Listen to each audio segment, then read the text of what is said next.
No good advice. Relationship advice. The internet is awash with it.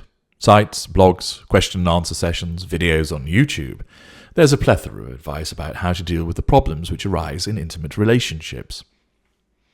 A little while ago, I had a look through many of these sites and gathered together the common complaints which people raise when they submit their issues. There are plenty of submissions, thousands upon thousands of people complaining about the issues in their relationships. Oddly enough, I noticed a common thread with many of these complaints where people had written in to seek advice or explain their circumstances. Time and time again, I saw comments such as these. Everything was wonderful to begin with. He swept me off my feet. She made me feel like a king, and it was just what I needed after how horrible my marriage had been. I was taken aback by how loving he was, but it felt so good to be treated that way after everything that I had been through. He told me how he had been hurt before and didn't want to go through that again. His ex-wife was horrible to him, and he had been hurt, but wanted to ensure everything was right between us. Everything was marvellous for a few months, and then he changed. I didn't know him anymore. He started controlling me. She told me who I could see. He started to isolate me from family and friends. He would flirt with other women. She spent all of her time on the internet doing Lord knows what. He never listened to me. He became abusive. The sex was amazing at first, but then it just stopped. He was so loving and attentive in bed, but then he started suggesting threesomes and kinky stuff, which I didn't like. He started to make decisions for me. She would lose her temper over the smallest of things. He would disappear for days on end, and I was sick with worry. He would not speak to me for several days, even though I had done nothing wrong. He started hitting me. He said sorry afterwards, and seemed remorseful for what he had done, blaming it on seeing his dad beat his mum when he was young. He doesn't like anything I do anymore. He puts me down. It's like living with Jekyll and Hyde. He just never contacted me again. I still don't know what happened. He told me he couldn't be with me anymore as he needed time to himself, and then, 2 days later, I see him post about a new girlfriend on social media. He was unfaithful to me repeatedly. I still miss her after everything she has done. I am financially ruined, stressed, but I still love him. Why can't it be like it was in the beginning? I want him back. I should imagine that all of you listening may well be nodding at these comments for 2 reasons. First of all, you remember saying them yourself or something similar. Secondly, you now realize what was actually behind these behaviors. People like me.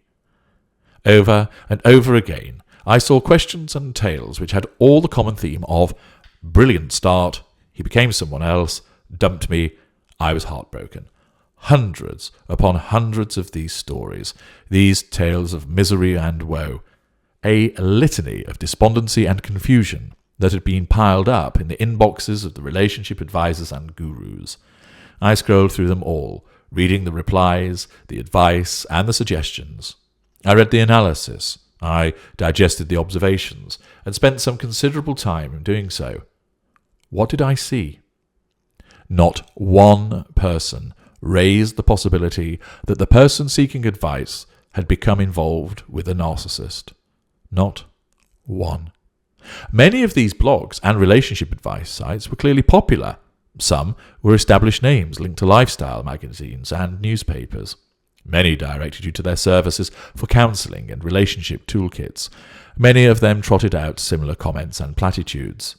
Too often, they read like the first world tribulations of a scene from Sex and the City, rather than the abusive, destructive and harmful actions of dangerous narcissists.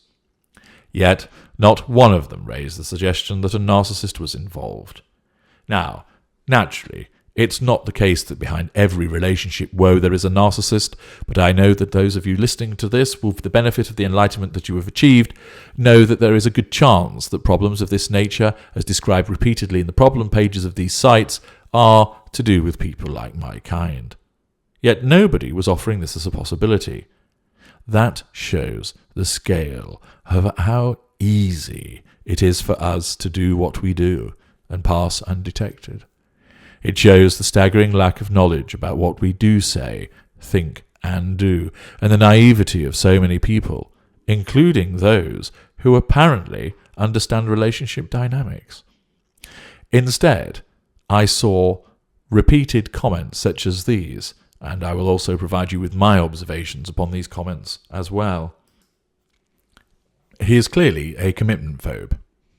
No, he doesn't want to spend time with you because he's devaluing you, and he's actually seducing someone else at the current time. The supposed expert writes, "You have outgrown each other." No, you never grew together to begin with, because it was all predicated on an illusion designed to control you, and the lack of interest now is symptomatic of interest being elsewhere and you being devalued. The supposed expert writes, "He may just be tired or stressed from working hard to support you and your children." Yes, or more likely, he's a narcissist who uses his rage to intimidate and control you. You may have unrealistic expectations about the relationship. Damn right you do, and we all know why that has happened, don't we? You need him to take responsibility for his actions. He cannot keep blaming you for everything.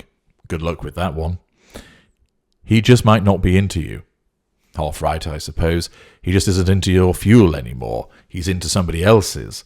He controls you by devaluing you. He might be bored with life and not you. Try harder to gain his interest. Again, good luck with that one. Relationships require hard work. Don't give up, keep working at it, and you can overcome the problems together. Actually, they don't, where it's involving somebody with empathy. And what that supposed expert has done there has in effect told you to sign your own death warrant. Some people have anger issues, but that can be managed with understanding and therapy.